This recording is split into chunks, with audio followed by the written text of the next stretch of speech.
आप सबको मैं स्नान के प्रकार बताती हूँ।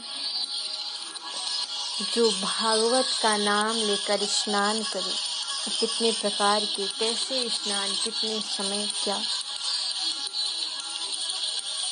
इस स्नान को सबसे उत्तम स्नान माना गया है। जो व्यक्ति सुबह 4 बजे से 5 बजे के बीच भगवान का नाम लेते हुए स्नान करते हैं, उनके जीवन में सभी सुखियाँ और सुख का समावेश होता है।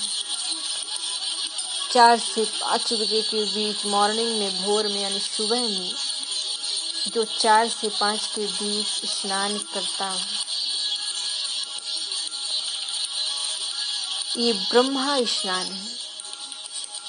दूसरा है ऋषि स्नान।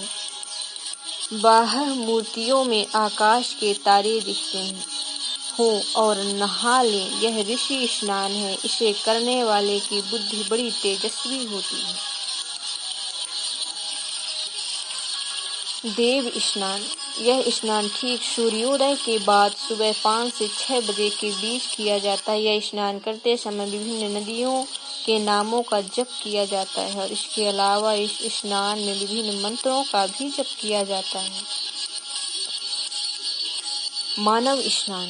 यदि कोई व्यक्ति सुबह 6 से 8 बजे के बीच स्नान करे तो उस स्नान को हम मानव स्नान कहते हैं। मानव स्नान एक सामान्य स्नान है।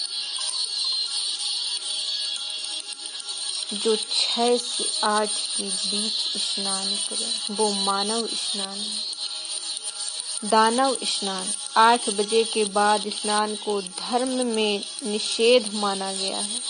सूर्योदय के बाद या खाना खाने के बाद जो लोग स्नान करते हैं, ऐसे स्नान को दानव स्नान कहा जाता है। यौगिक स्नान। योग के माध्यम से अपने इष्ट का चिंतन और ध्यान करते हुए जो स्नान किया जाता है वो यौगिक स्नान कहलाता है। यौगिक स्नान में आत्मतीर्थ भी कहा जाता है, क्योंकि ऐसा स्नान तीर्थ यात्रा करने के समान होता है। इसके अलावा अन्य 7 प्रकारों के स्नानों का भी उल्लेख किया गया है। अगर आप नहाइए तो हमारे कहने का अर्थ है 4 बजे ना सही पर 5 से 8 के बीच, शायद 8 बजने तक स्नान कर लीजिए।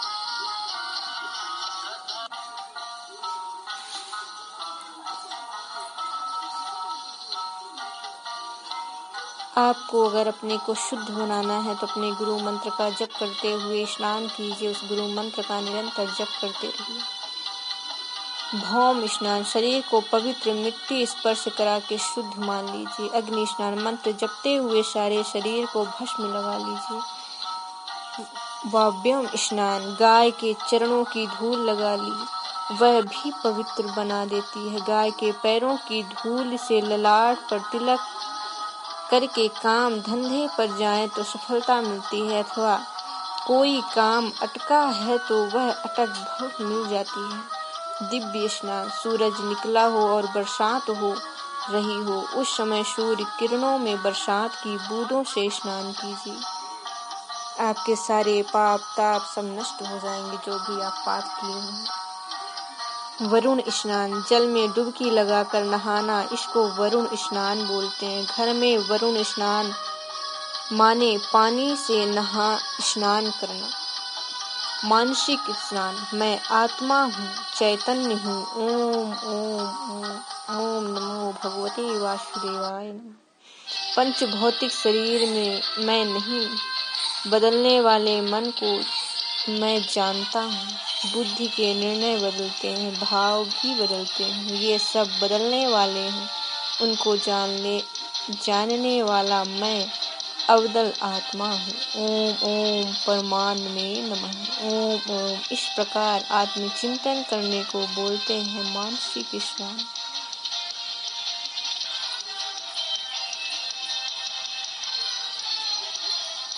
ओम ओम परमात्मने नमः।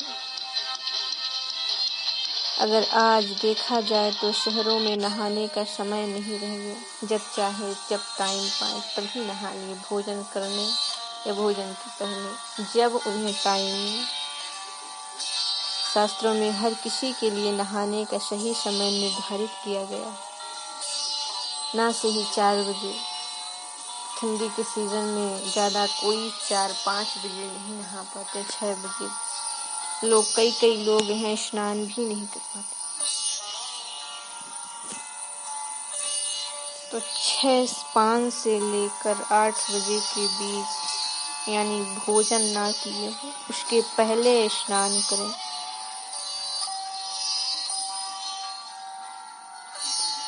शास्त्रों के अनुसार हमें ब्रह्मा स्नान, देव स्नान या ऋषि स्नान करना चाहिए। यही सबसे श्रेष्ठ और सर्वोत्तम है।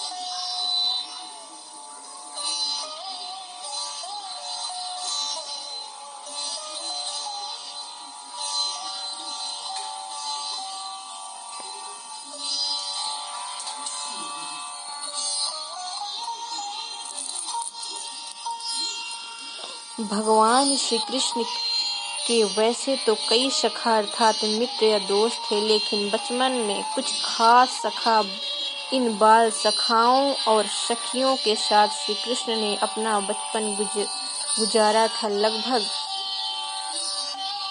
11 वर्ष की उम्र तक इन सखाओं के साथ रहे। कंस वध के बाद उन्हें ब्रज मंडल को छोड़कर जाना पड़ा। उस दौरान उनके कुछ खास सखा ही उनके साथ रहे थे। आओ आप सबको नाम बताते हैं। 11 वर्ष की उम्र में भगवान श्री कृष्ण जी के साथ प्रेम सखा उनके जो साथ में थे कौन कौन से थे।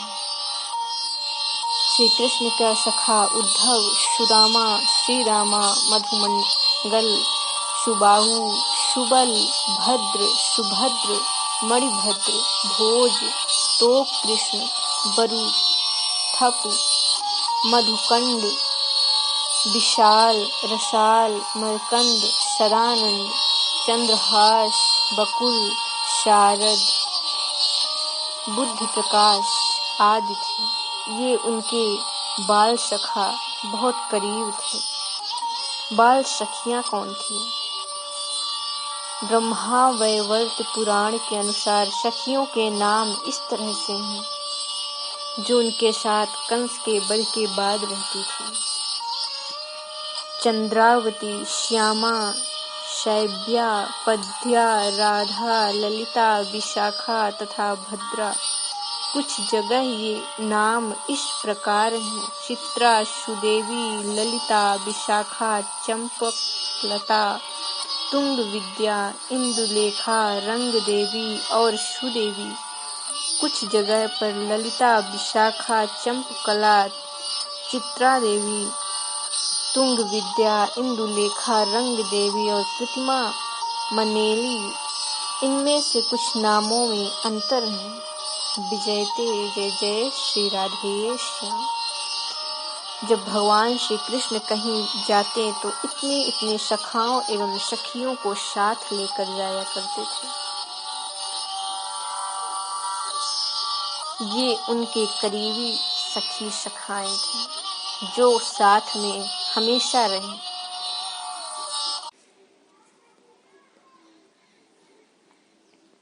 आप सबको मैं स्नान के प्रकार बताती हूँ।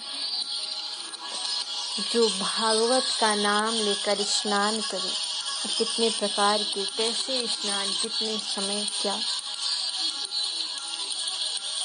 इस स्नान को सबसे उत्तम स्नान माना गया। जो व्यक्ति सुबह 4 बजे से 5 बजे के बीच भगवान का नाम लेते हुए स्नान करते हैं, उनके जीवन में सभी सुखियां और सुख का समावेश होता है। 4 से 5 बजे के बीच मॉर्निंग